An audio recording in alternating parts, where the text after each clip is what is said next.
is up, you guys? Welcome back to another one. If you were new to the channel, I am Gold Pony. I do new car, truck, SUV reviews on YouTube, and today we are in the brand new 2023 Mercedes-Benz GLC 300 Coupe, courtesy of Mercedes-Benz of Hagerstown in Hagerstown, Maryland. For more information on their inventory, please feel free to check out the link in the description box below. And so we are in this one today because this is an insanely good-looking SUV. Not only that, you do get a 4-year, 50,000-mile bumper-to-bumper warranty as well, which of course beats the traditional 3-year, 36,000-mile warranty. So ultimately in this video, we will be testing out and going over everything about this one, from acceleration to braking, steering feel, ride quality, sound system, exhaust clip, all that fun stuff. So having said all of that, what do you guys say? Let's just go ahead and jump right into it. And as always, let's start with pricing. And so MSRP for the GLC 300 Coupe will start at $54,700. Powering the beast is a 2-liter turbocharged inline 4-cylinder, putting out 255 horsepower at 5,800 RPM, 273 pound-feet of torque coming in at 1,800 RPM. Power sent to all 4 wheels. This is a 4MATIC all-wheel drive only, so that's pretty nice. That power sent to the ground through a 9-speed automatic with paddle shifters, which you guys know we will be testing out here in a little bit. But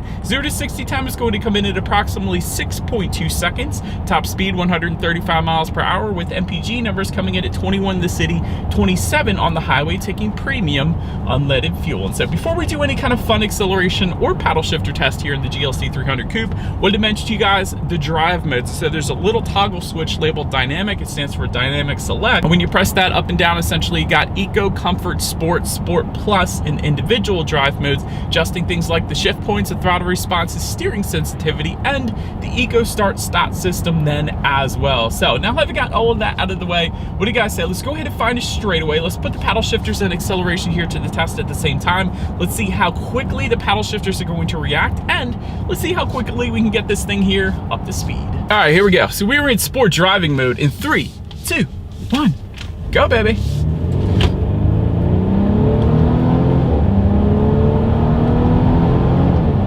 This thing is quick, dude. All right, paddle shifters are actually okay. Not the quickest I've ever felt, but they're not slow either. So paddle shifters are all right. Acceleration was great. I definitely like that acceleration. Definitely not going to have any issues emerging onto the highway. 0 to 60 in 6.2 seconds, you guys. In case you didn't know already, it's pretty quick. So definitely not going to have any issues there. That was fine. But anyways, to go along with that acceleration, as always, braking is equally important. And so up front, you will find 13.5-inch ventilated front discs. In the back, 12.6-inch solid rear discs. As far as that braking feel goes, since there's nobody behind us here, I love it. That feels good. Yeah, definitely on the firmer side of things, not a soft braking feel, which you sometimes do find in SUVs, so I did want to mention that. So braking feel is perfectly fine for me, at least. Then touching on suspension and handling, up front you're going to get an independent 4-link front suspension. In the back, 5-arm multi-link rear design. But not only that, you also do get an adaptive damping suspension. And so that's something that doesn't always come standard, even on luxury manufacturers. So that adaptive damping suspension is nice. Essentially what that is it monitors each shock absorber individually, not only adjusting to the road imperfections, giving you a smoother ride, but it's also going to tighten up that suspension during heavy cornering, really giving you the best of both worlds. So a lot of times that will be optional in other luxury manufacturers, but very rarely will it come standard unless you're paying like $100,000 or something like that. So I like that it's standard here on the GLC 300 Coupe. I'm a big fan of that. So ultimately, when it comes to ride quality, I've personally had no issues in my short little test drive here today. So that is 100% on point. Touching on steering feel, actually, I like it here. It's in sport driving mode still, and it's definitely weighted on the heavier side of things. Let me do an experiment here. Put it back in comfort driving mode. It does loosen up, but quite honestly, even in comfort driving mode, the steering feel is still quite brilliant. Still weighted on the heavier side of things, but if you wanted even heavier steering feel, that's what you got the sport driving mode for. So I love this steering feel on the GLC 300 Coupe.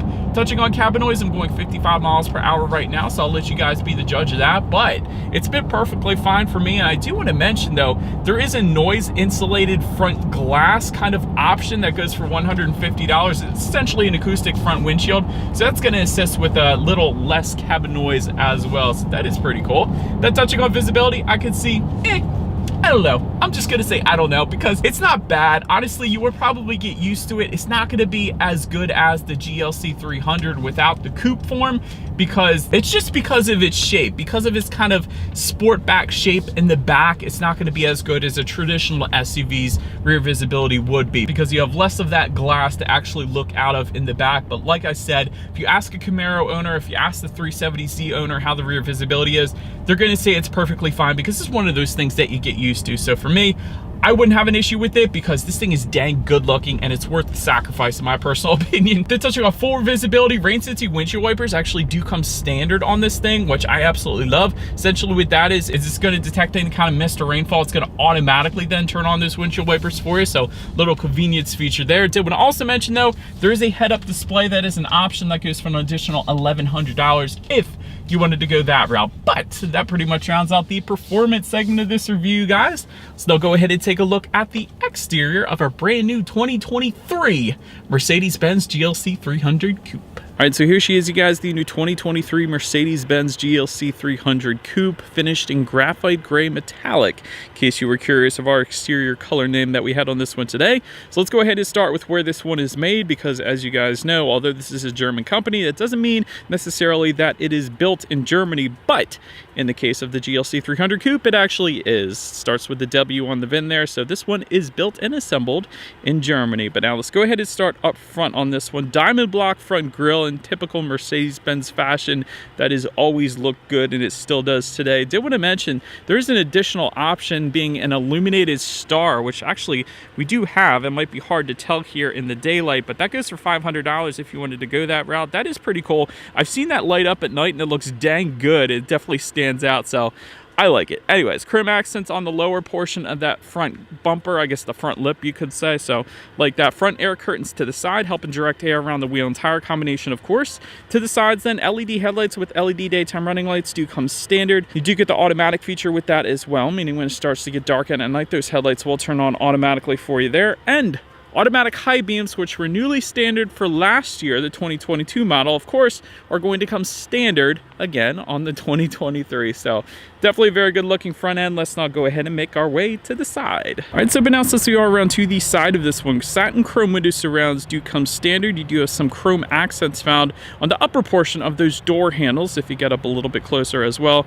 Rear privacy glass also going to come standard. And then take a look at the side mirrors. They are body colored power adjustable side mirrors. They will be heated with LED integrated turn signals coming standard as well. But not only that, power folding mirrors also coming standard. So gotta love that. Then take a look down at the wheel configuration. These are some dang good looking wheels on the GLC Coupe. I gotta admit, 19-inch 5-spoke alloys will come standard, but there are plenty of 20-inch wheel designs available, including the AMG wheel design that we have today. So there are a couple AMG line packages that give you 20-inch wheels specifically for those AMG packages. So they definitely look good. But anyways, pretty much rounds out the side profile. Gotta love that sport back design. But now let's go ahead and make our way to the back. And so, but now since we are around to the back of this one, you guys get to see all the way to the top there is a very low profile kind of, I guess you can't even call it a shark fin antenna, but antenna. So that is pretty cool. I always like the low profile look. There's kind of an integrated rear spoiler. I'm going to get up a little bit closer so I can show this to you guys, but it's not really a rear spoiler, but it's kind of integrated. It's got a little lip to it. So I think that looks dang good as well. Got the 4MATIC badging back there indicating that all-wheel drive essentially comes standard on this one. LED taillights do come standard across the board as expected at this price range, of course. Just to the bottom, at the very bottom here, you will get a rear diffuser. That looks pretty good as well, but perhaps my little pet peeve for the GLC 300 Coupe is going to be the fake exhaust outlets. And so you have these giant kind of chrome outlets. It looks like they're exhaust outlets, but they're not. Because if you actually get up a little bit closer underneath, you're gonna see that this thing does have dual exhaust outlets, but they're both kind of tucked away towards the ground as opposed to actually pushing them through the exhaust outlets, which you would think would be the case. But anyways, that's my little pet peeve. But as always, I do believe you guys know what we have to do next. Here is that exhaust clip.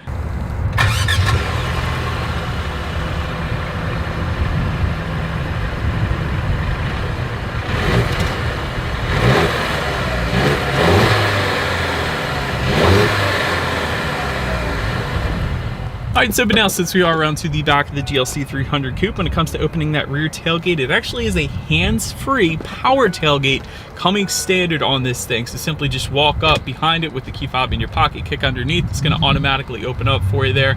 And if you didn't want to do that, there is a button on the key fob to, again, it's a power tailgate, and there is a hidden way if you press in on the upper portion of that Mercedes-Benz logo back there as well. That is yet another way to go ahead and open up the rear tailgate. But once opened up, cargo capacity comes in at 17.6 cubic feet. But there are some buttons to fold those rear seats down in the cargo area, of course. And if you do that, that is going to bump that number up to 49.4 cubic feet. Then there is some cargo lighting back there. There's grocery bag hooks. There's chrome plated tie down anchors as well. There's a 12-volt power outlet. There is a side cargo net back there, a cargo cover. And then if you were to lift up underneath of that cargo floor, you're going to find a spare tire in there as well. And one of the better things about the cargo area is it's all finished in like this nice carpet kind of material as well. So you typically will find that in luxury manufacturers like BMW and Mercedes. So I am a big fan of that. So then making our way up to the rear legroom, that is going to come in at 37.2 inches. So for reference, I'm an even 6 feet tall. This is how much space I have back there. Rear ventilation does come standard. There's dual phone charging ports back there as well. There actually is a 12-volt power outlet. There is a rear center armrest with cup holders and kind of a tablet holder as well, which I thought was pretty cool. And heated rear seats are available for an additional $500 if you wanted to go that route. Fun fact on those heated seats, last year they were an additional $580, but for 2023 only an additional $500. So anyways, then make our way up to the front seats. Power adjustable front seats with 4-way power lumbar coming standard. You do get memory settings for up to 3 different drivers and passengers as well. So you don't always find that, even on luxury vehicles. So the passengers, they have 3 different settings on their side as well. So that's pretty cool. Heated front seats are going to come standard. I'm loving them today since it was 22 degrees when I first started filming this video. Ventilated front seats go for $450. MB-Tex upholstery is going to come standard. However, full leather seating goes for $1,620 if you wanted to go that route. And overall seating was plenty comfortable. One of my favorite parts about the seating though is the side bolsters are pretty thick. They definitely come out a good bit. So when I was going around the turns on those back roads back there, it definitely felt like it was holding me in place pretty darn well. So I'm a big fan of that. So if you wanted to have a little more spirited driving on the back roads, you can do that with the GLC 300 Coupe because of the side bolsters. So big fan. But anyways, then take a look at the steering wheel. It is tilt and telescoping. It is power adjustable. Liked that. Leather wrapped as well. And if you wanted the heated steering wheel, that adds an additional $250, but that is available for you then. But so then make our way to the startup. All of your buttons are located on one side of the key here. You got lock, unlock, and of course that button to pop the rear tailgate there, but it is all keyless entry with a push button start. So all I'm going to do is simply put my foot on the brake and press that engine start button, which actually is a pretty cool design to it, kind of by the driver's right knee there. So I'm also a fan of that. Good attention to detail, Mercedes. But then once started up, analog gauges do come standard on this thing, but there's a 12.3-inch digital gauge cluster that goes for $750 if you wanted to go that route, and that is completely customizable. And so essentially, if you press the home button on the steering wheel itself and you go all the way over to the right, you have the option for designs. When you hit designs, you got sport, classic, and progressive. So that completely changes the look of the gauges up there. So I did want to mention that, because that is one of the coolest things about digital gauges. It can be completely customized. And of course you have your outside temperature indicator up there. You have how many miles you have left until you hit empty. There's the time of day. List goes on. Pretty much everything you could possibly want on the gauges up front there. Then making our way to overall interior quality, there is a power sunroof that does come standard.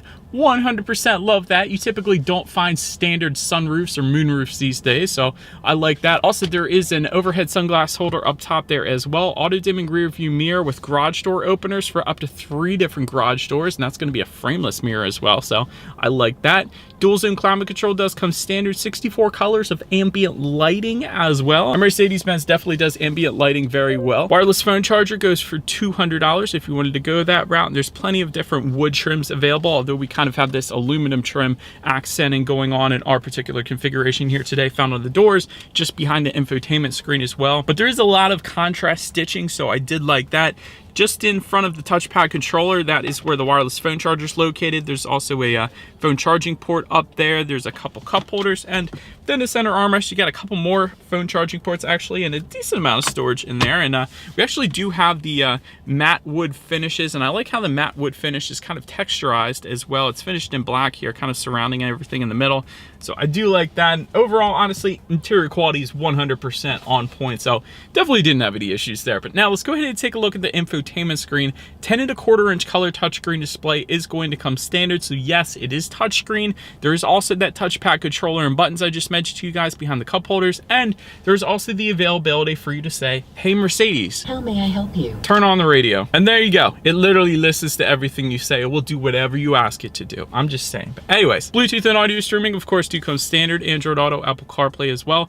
Factory navigation system also coming standard. You can check out your driving statistics up there if you wanted to. And there's a bunch of themes as well. And this is another one of my favorite parts. If you kind of swipe up from the bottom, you're going to get a bunch of themes like trip, experience, efficiency, lounge, and standard. It completely changes the look of everything in the actual vehicle. So it's going to change things like the ambient lighting settings. So if you put in kind of the sportier mode, it's going to kind of give you like this orange ambient lighting. It's going to give you all your driving statistics on the infotainment screen. It's also going to change the gauge readout to the sport kind of look. So it changes a lot about the actual vehicle itself when you change those themes. So I do like that feature. I'm a pretty big fan. But also, of course, you can check out your radio information up there. And so standard sound system will be 6 speakers, but there is an optional 13-speaker Burmester sound system. That one goes for $850, and that is not the one we have today, unfortunately. But that one does come with 590 watts, but we do have the 6-speaker sound system with us here today. So what do you guys say? Let's go ahead and turn on the radio, see what we got playing today, and let's test out the clarity of this one.